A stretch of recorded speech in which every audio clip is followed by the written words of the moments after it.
नमस्कार, बहुत स्वागत है आपका आईनेश 24/7 देख रहे हैं आप और मैं हूं आपके साथ मनीषा चौधरी। नमस्कार, मैं हूं नेहा श्रीवास्तव। सुबह के 9 बज गए, नया दिन नई खबरें आप देख रहे हैं। चलिए बुलेटिन की शुरुआत कर लेते हैं। जहां अंबाला वायुसेना स्टेशन का दौरा करेंगी राष्ट्रपति द्रौपदी मुर्मू। राष्ट्रपति द्रौपदी मुर्मू लड़ाकू विमान राफेल में भरेंगी उड़ान। वायुसेना प्रमुख और वरिष्ठ अधिकारी भी रहेंगे मौजूद। ऑपरेशन सिंदूर में हुआ था राफेल लड़ाकू विमानों का इस्तेमाल। आधुनिकता, क्षमता और आत्मनिर्भरता को मिलेगा बल। 2023 में असम के तेजपुर में सुखोई 30 MKIs ने उड़ान भर चुकी है और राष्ट्रपति हैं भारत की तीनों सेनाओं की सर्वोच्च कमांडर। तो इस वक्त की बड़ी खबर अहम जानकारी आप तक पहुंचा दे। अंबाला पहुंचेंगी राष्ट्रपति द्रौपदी मुर्मू। राष्ट्रपति मुर्मू लड़ाकू विमान राफेल में उड़ान भरने वाली है। वायुसेना प्रमुख और वरिष्ठ अधिकारी भी उनके साथ मौजूद रहेंगे। वायुसेना प्रमुख वरिष्ठ अधिकारी भी उनके साथ मौजूद रहने वाले हैं। आधुनिकता, क्षमता और आत्मनिर्भरता को बल मिलेगा इससे। 2023 में असम के तेजपुर सुखोई 30 में भी उड़ानें बढ़ चुकी है। राष्ट्रपति हैं भारत की तीनों सेनाओं की सर्वोच्च कमांडर। बड़ी खबर आपको बता रहे हैं, बड़ी जानकारी दे रहे हैं। जहां लड़ाकू विमान राफेल में आज उड़ान भरेगी राष्ट्रपति द्रौपदी मुर्मू और अंबाला एयरफोर्स स्टेशन से ये जो है उड़ान भरी जाएगी। और पहली बार अंबाला एयरफोर्स स्टेशन का दौरा वो करने जा रही है। यहां से वह लड़ाकू विमान राफेल में उड़ान भरेंगी। इस कार्यक्रम को लेकर वायुसेना और स्थानीय प्रशासन ने तैयारियां भी पूरी कर ली है। एयरफोर्स स्टेशन के आसपास के इलाके को नो डो जोन घोषित कर दिया गया है। सुरक्षा व्यवस्था व अन्य इंतजामों में लगातार देखने को मिल रहा है। आपको ये बता दें, सूत्रों के अनुसार राष्ट्रपति द्रौपदी मुर्मू दिल्ली से अपने विशेष विमान से अंबाला पहुंचेंगे।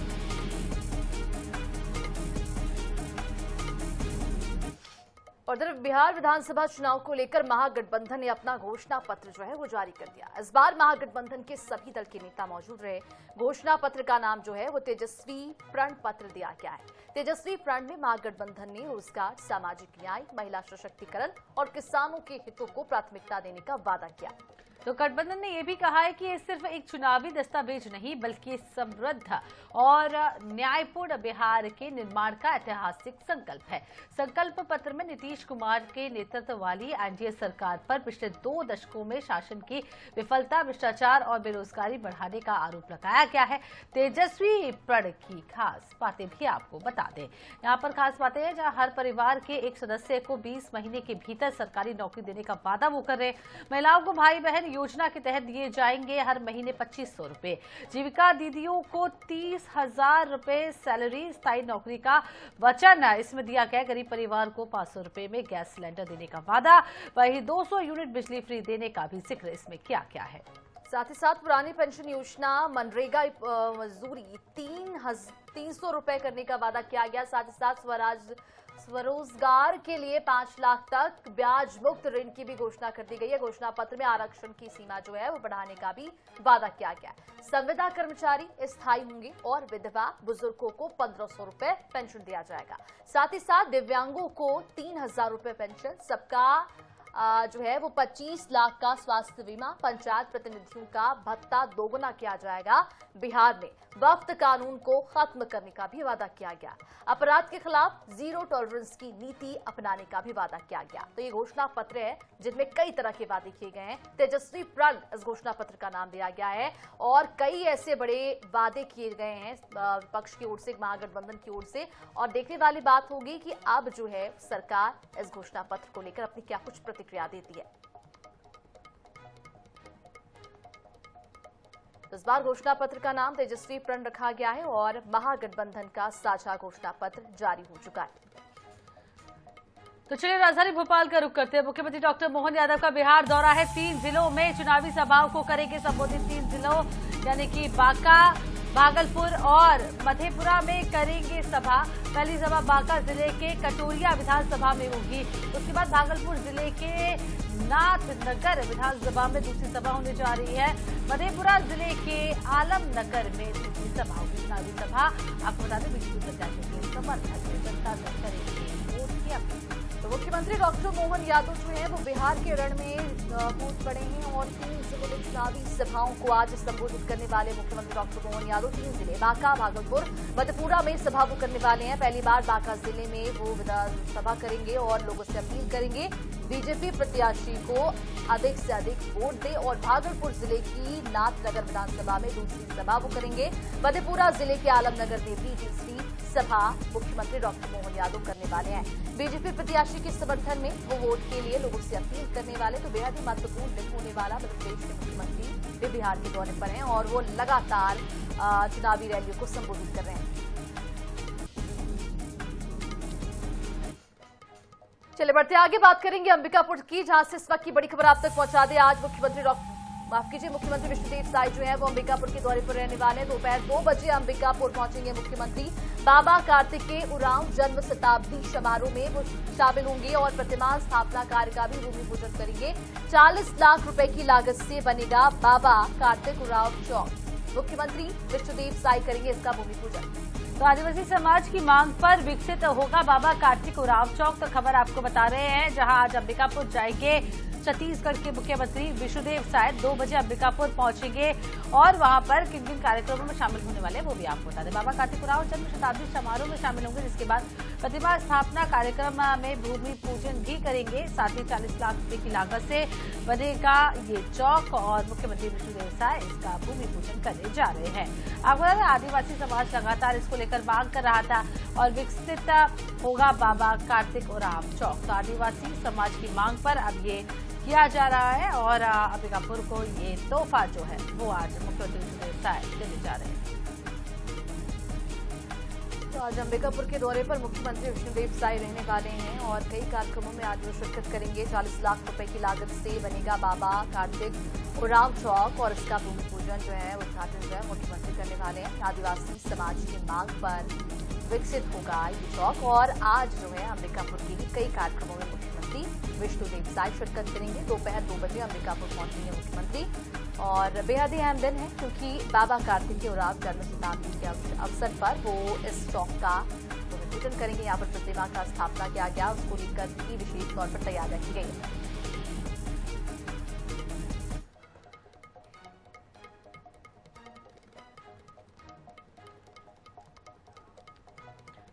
और चलिए इसी बीच बड़ी खबर कटनी से आप तक पहुंचा दे, जहां पर कैमूर में बीजेपी नेता नीलेश रजक हत्याकांड से जुड़ी इस वक्त की बड़ी जानकारी आप तक साझा कर रहे हैं। हत्याकांड के आरोपी एनकाउंटर में घायल हो गया है और दोनों आरोपियों को कजरावाड़ा से पुलिस ने गिरफ्तार कर लिया है। फिलहाल इस पूरे मामले में जांच पड़ताल जारी है। तो गिरफ्तारी के दौरान आरोपियों ने भी फायरिंग की। जवाबी फायरिंग में दोनों आरोपी घायल हुए हैं। इलाज के लिए जबलपुर रेफर कर दिया गया है। खबर आपको बता रहे हैं, बड़ा मामला सामने बीजेपी नेता नीलेश रजक का हत्याकांड से जुड़ा हुआ है पूरा मामला। इस खबर पर अपडेट बता रहे हैं, हत्याकांड के आरोपी एनकाउंटर में घायल हुए हैं।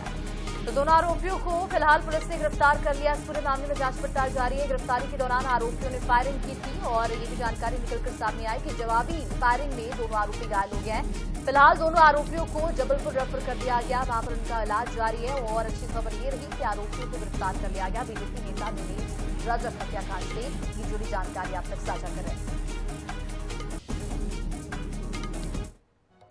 तो आरोपियों को गिरफ्तार कर लिया गया है। जवाबी कार्रवाई में दोनों आरोपी जो हैं वो घायल हो चुके हैं और तस्वीरें आप देख सकते हैं, कटनी की तस्वीरें हैं जहां पर कैमूर में नीलेश रजक हत्याकांड से जुड़ी ये पूरी जानकारी, ये पूरी खबर सामने आई। इसके बाद इस पूरे मामले में आरोपियों का एनकाउंटर कर लिया गया। कल कैमूर में हुए हत्याकांड के दोनों आरोपियों को पुलिस ने कजरवाड़ा के पास गिरफ्तार किया गया है और जिसमें गिरफ्तारी के दौरान दोनों आरोपियों के द्वारा फायरिंग की गई, जिसमें जवाबी फायरिंग में पुलिस के द्वारा भी फायरिंग की गई है, जिसमें 4 राउंड फायर किए गए हैं और दोनों आरोपी गंभीर रूप से घायल हैं, जो कि जबलपुर में रेफर किया गया है और जबलपुर में भर्ती है। और चलिए इसी पूरे मामले पर ज्यादा जानकारी के लिए सहयोगी योगेश खरे हमारे साथ फोन लाइन पे जुड़ चुके हैं। योगेश, क्या कुछ पूरा मामला, आरोपियों को गिरफ्तार कर लिया गया फिलहाल?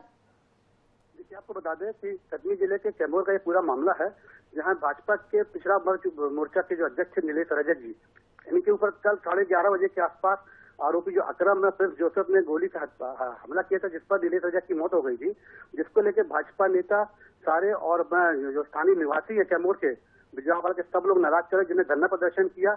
और बीजेपी और साथ में जो क्षेत्रीय विधायक है संजय पाठक जी, इन्होंने आरोपियों को गिरफ्तार करने 24 घंटे का समय दिया था पुलिस को, जिसको देखते हुए पुलिस सक्रिय हुई और इन्होंने आज सवेरे फायरिंग करके इसको आरोपी जो है अकरम और अपना प्रिंस जोसेफ को गोली मारी, जिससे उनके पैर में गोली लगी है, जिनका इलाज चल रहा है जौलपुर में।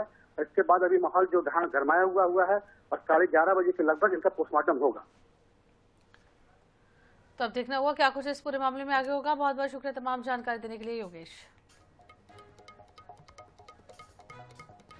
बैतूल की बात करते हैं, जहां ट्रक से अवैध शराब का जखीरा बरामद किया गया है। पानी की बोतलों में छिपाकर रखी थी अंग्रेजी शराब। जब्त की गई शराब की कीमत लगभग 15 लाख रुपए बताई जा रही है। पुलिस ने ट्रक का पीछा कर घेराबंदी कर पकड़ा है और एक आरोपी गिरफ्तार, दूसरा फरार। 8 ने पुलिस ने की है तमाम कार्रवाई। तो इस पूरे मामले पर पुलिस की बड़ी कार्रवाई सामने आई है। आरोपियों को गिरफ्तार भी कर लिया है। दूसरा आरोपी जो है वो फरार चल रहा है। पुलिस उसकी तलाशी में जुटी हुई है। ट्रक से अवैध शराब का जखीरा बरामद किया गया। बताते चले कि पानी की बोतलों में छिपाकर शराब जो है वो रखी गई थी।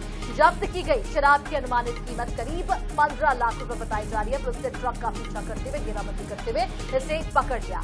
एक आरोपी जो है वो गिरफ्तार कर लिया गया, जबकि दूसरा फरार हो गया। पुलिस इस पूरे मामले में जांच पड़ताल करी है। आखिर पुलिस ने इस पूरी कार्रवाई को अंजाम दिया है। बैतूल का ये पूरा मामला है, जहां पर ट्रक से अवैध शराब का जखीरा बरामद हुआ। तस्वीरें देख सकते हैं आप किस तरह से यहाँ पर पानी की जो बोतलों में जो है वो शराब छिपाकर रखा गया था। इस पूरे मामले में पुलिस ने बड़ी कार्रवाई की। और चलिए इसी बीच राजधानी रायपुर से बड़ी खबर आप तक पहुंचा दें, जहां पर नगर निगम की सामान्य सभा की बैठक आज होने वाली है। जी हां, नए परिषद के बजट के बाद होगी दूसरी सामान्य सभा।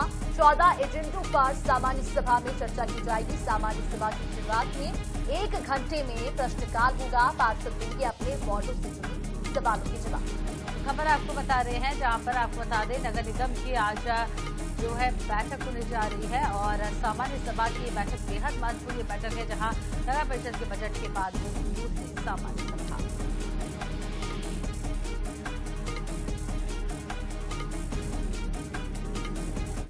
राजधानी रायपुर से अगली खबर, राज्य स्थापना दिवस पर भव्य राज्योत्सव कार्यक्रम और सभी जिला मुख्यालयों में होगा आयोजन।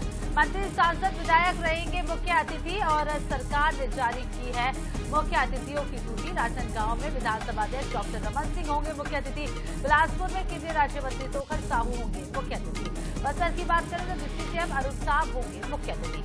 वहीं दुर्ग में डेप्यूटी सीएम विजय शर्मा मुख्य अतिथि होंगे। सरगुजा में मंत्री रामविचार नेता मुख्य अतिथि होंगे। हर जिले में लगेगी सांस्कृतिक कार्यक्रम, लोक नृत्य और प्रदर्शनी। परंपरा, संस्कृति, विकास का दिखेगा संगम। बताते आपको चले कि जनभागीदारी के साथ मनाया जाएगा राज्योत्सव 2025। तो तैयारियां शुरू हो चुकी है। हर जिले में सांस्कृतिक कार्यक्रम लगाए जाएंगे और ये जानकारी सामने आई है कि परंपरा, सांस्कृतिक और विकास का संगम इस दौरान देखने को मिलेगा। बेहद ही भव्य अंदाज में इस बार राज्योत्सव मनाया जाएगा।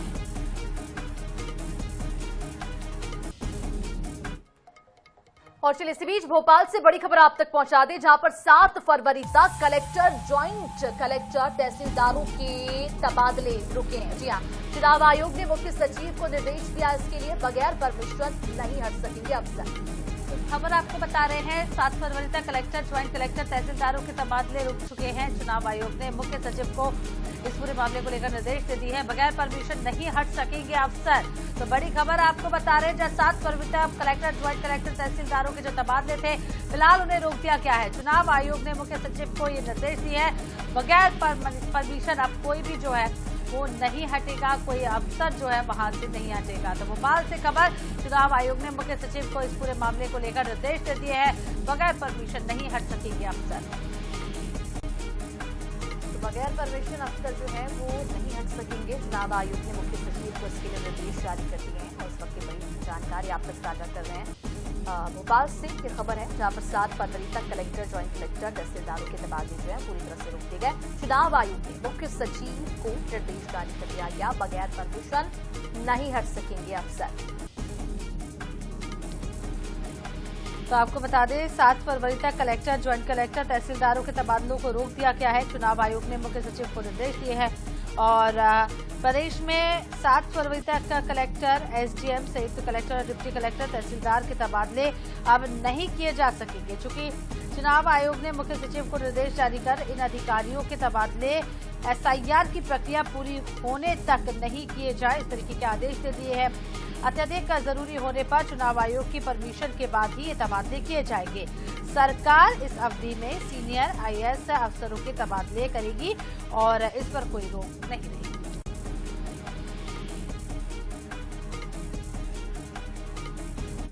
और चलिए एक और बड़ी खबर भोपाल से आप तक पहुंचा दें, जहां पर मध्य प्रदेश में नगरीय निकायों की खस्ता हालत। अब राज्य सरकार देगी केंद्र से मदद। संकट में फंसे नगरीय निकायों को मिलेगी आर्थिक मदद। केंद्र को प्रस्ताव भेजेगा नगरीय प्रशासन।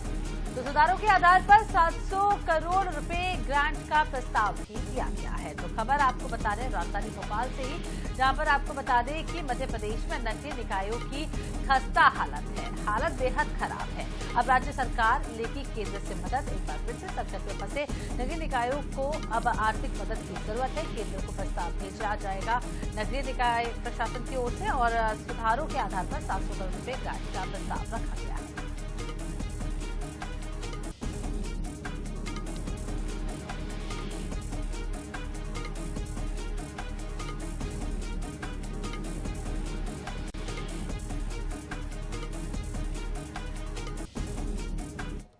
और इसी के साथ फिलहाल इस बुलेटिन में इतना ही। बने रहिए NH24/7 के साथ। दीजिए इजाजत। नमस्कार।